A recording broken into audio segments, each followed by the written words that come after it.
هەروەک ئاگادارن ڕۆژی 22 خەرمانان مەحسا ئەمینی تەمەن 22 ساڵ و خەڵکی شاری سەقز بە بیانۆی بێحیجابی لەلایەن هێزەکانی گەشتی ئێرشادی تارانەوە درایە بەر ئەشکەنجە و لێدان کە بۆ هۆیەوە تووشی جەڵتەی مێشک بووە پاش چەند ڕۆژ چارەسەری پزیشکی لا نەخۆشخانەی کەسرای تاران بەهۆی سەختی برینەکانیەوە گیانی لەدەستدا.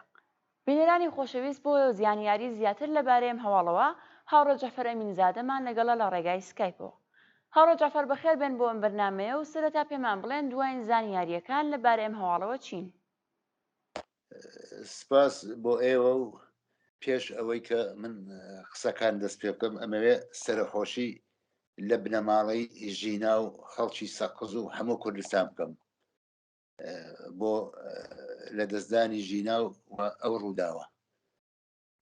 زانیاریەکان ئەوەیە کە ئێمە بیستومانە بە دوای ئەوە کە ژینا ئەنێژن لەسەر قەبلانی سەقز خەڵکێکی زۆر کۆ بێتەوە بە اعتراز بە جمهوری ئیسلامی بەو کردەوەی کە کردوێتی بەوەی کە خەڵک وەزار هاتووی هەم ئێران هەم کوردستان و هەم سەقز اعترازاتی خۆیان لەسەر قەبران نیشانەدەن کە هەمومان لە تۆڕە کۆمەڵایەتیەکانمان ئەوانەمان دیوە و ئەزانین خەڵک چیان کرد. دوای ئەوە خەڵک بە اعتراز بەو وەسعیەتە هەمووی لەسەر قەبرانەوە دێن بۆ بەر فەرمانداری سەقز، لێەوە دێن بۆ بەرفەلەکەی هەڕۆ بۆ شەقامەکان بە تەزاهرات و مەجموعی ئەوانە بە اعتراز بە وەسعیەتە دەزەکەن بە ئەکس و شتی خامنەی دڕین و شعاردان و اعتراز بە دەوڵەت و دەوڵەتیش بەجێ ئەوە کە بێت خەڵک ئەهۆنۆکاتۆ دەستەکا بە تەقەکردن لە خەڵکوە. شاری سەقز تقریبا ئەشڕەژێ و تەقا دەست پێکات و جەمعەتێکی زۆر لە خەڵک نزیک 30 تا 40 کەس بریندار ئەکرێن و تەزاهرات تا شەوی شەر ئیدامەی ئەبێ. بۆ ئەو شتەش ئەبینین کە هەر دوێنێ ئێوارێ لە شاری سنەی قارەمان لەوێ عینی ئەو خۆپیشاندانانە بە پشتیوانی لە کوشتنی ژینا دووبارە دەستی پێکردوتەوە و ئێمە ئەبێ ئەوە بزانین کە جمهوری ئیسلامی بەمانە لە کۆڕ نابێتەوە و کولەن هەر سبحینەش ئەگەر ئەمە خەڵک هەروە بیانەوێ بەسەریەوە بەسەر جمهوری ئیسلامیەوە بچێت دووبارە ئەم شتانە تکرارە بێتەوە. تا ئێستا ئەوازانین کە ئەم اعترازاتانە زۆر گوستەردە بووە لە کوردستانە و لە دەرەوەی کوردستانیش، لە ئێرانیش، لە تارانیش و لە دەرەوەی هەر ئێرانیش دەنگی داوەتەوە. ڕەسانەهای دنیا باسیەکەن، BBC باسیەکات، تلڤیزیۆن و رادیۆکانی خارجیش باسی ئەو جەنایەتاکەن کە جمهوری ئیسلامی مرتەکیب بووە.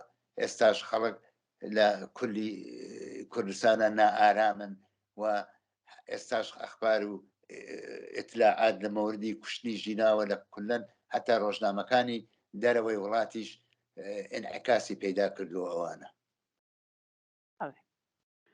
هاوڕە جەفەر هەروەکە دەزانین کۆمەڵە بانگەوازێکی لەم بارەوە دەرکردووە و داوای لە خەڵکی کوردستانیش کردووە سەبارەت بەم ڕووداوە بێدەنگ نەبن و ماگرتنی خۆیان ڕابگەێنن. پەیامتان ڕوو بە خەڵکی کوردستان چییە؟ پەیام هەم هی ئێمە و هەم هی شخصی من و هەم هی کۆمەڵە من پێم وایە ئەمەیەکە ئەبێ ئەوە بزانین مانگرتن سنەتێک بۆ لە نێو کۆمەڵەدا و لە سیاسەتی کۆمەڵە هەر لە ئەوەڵی ئینقلابەوە ئەو سنەتە جێکەوتووە و ئێمە وەک سنەت ناڵم من سنەتی خەڵکی تازەوە ئی کۆمەڵە نییە و ئی خەڵکە. ڕووداوی ژینا ئەو پەیامەی بۆ ئێمە تێدا بوو کە ئێمە خۆمان ئامادەکەین بۆ شێوەیەکی دیکە لە مبارزە و بە تایبەت ئەبینین کە حەمایەتێکی زۆری خەڵک چ لە ئێران و کوردستان بە ئێمەی فۆرمێکی دیکە لە کونشی ئینقلابی و ڕادیکاڵ نیشاندا فەراتر ئەولاتر لە مەرزی مانگرتن. ئێمە ئەبێ ئەوە بزانین ئەو سەرخۆشیە ئاعتسابی تێپەڕان، ینی مانگرتنی تێپەڕاندووە بۆ شێوەهایەکی دیکە لە مبارزە. من پێم وایە ئێمە ئەبێ بیر لەوە بکەینەوە و خەڵکیش بۆ خۆیان بیریان کردوەوە چونکی ئەو شێوە مبارزەی دوێنێ لە شاری سەقز و لە سنەکرا اعتساب تێ ئەپەڕێنێ ئەوانە. من داواکەم لە خەڵکی هەموو شارەکانی کوردستان بەیانی بێن بەدەو ئەم بانگەوازەی کە ڕاگەیاندراوە لەلایەن تەواوی کۆمەلگای مەدەنی، ئەحزابی کوردی، ئەحزابی ئێرانی و ئەوانە. لەبەر ئەوە ئەبێ بتوانین ئەوەش تێپەڕکەین ئەو مانگرتنە کە بتوانین سەرکەوتوانە ئەو وەسعێتە تێپەڕ بکەین. من لە ئاخردا ئەوە ئەڵێم ئەو بنەماڵە ئەو هەموو فشارە کە لە سەریان بوو مەقاومەتیان کرد و مەقاومەتێکی بێوێنەیان کرد بۆ ئەوەی جازایان نەدا کچەکەیان بە شەو دەفن بکەن. ئەوە من پێم وایە بۆ چوونێکە ئێمەیە کە 40 ساڵە لە کوردستان وجودی بووە و ئەوە غەرورە بۆ ئێمە و جێی ڕێزە کە ئەو خانەوادە ئەو ئیجازیان نەدا. لە ئاخردا من جارێکی کە داوا ئەەکەم لە خەڵکی کوردستان لە هەموو شارەکان بەدەم ئەم بانگەوازەوە بێن بۆ ئەوەی بتوانین لە مەقابڵی دەوڵەتە جارێکی دیکە بە یەکگرتوویی بتوانین هەموو ئەو وەسعێتە کە ڕژیم بۆ خەڵکی کوردستانی پێکدێنێ بەری پێ بگرین.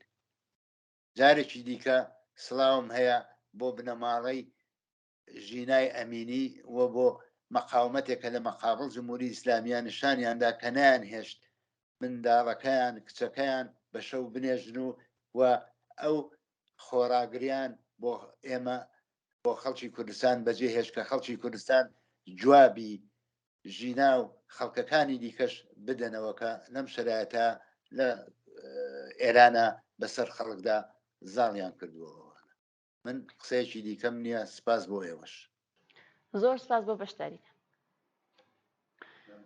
بەڵێ بینەرانی خۆشەویست، بەم جۆرە گەیشتینە کۆتایی ئەم بەرنامەی ئەمڕۆژمان.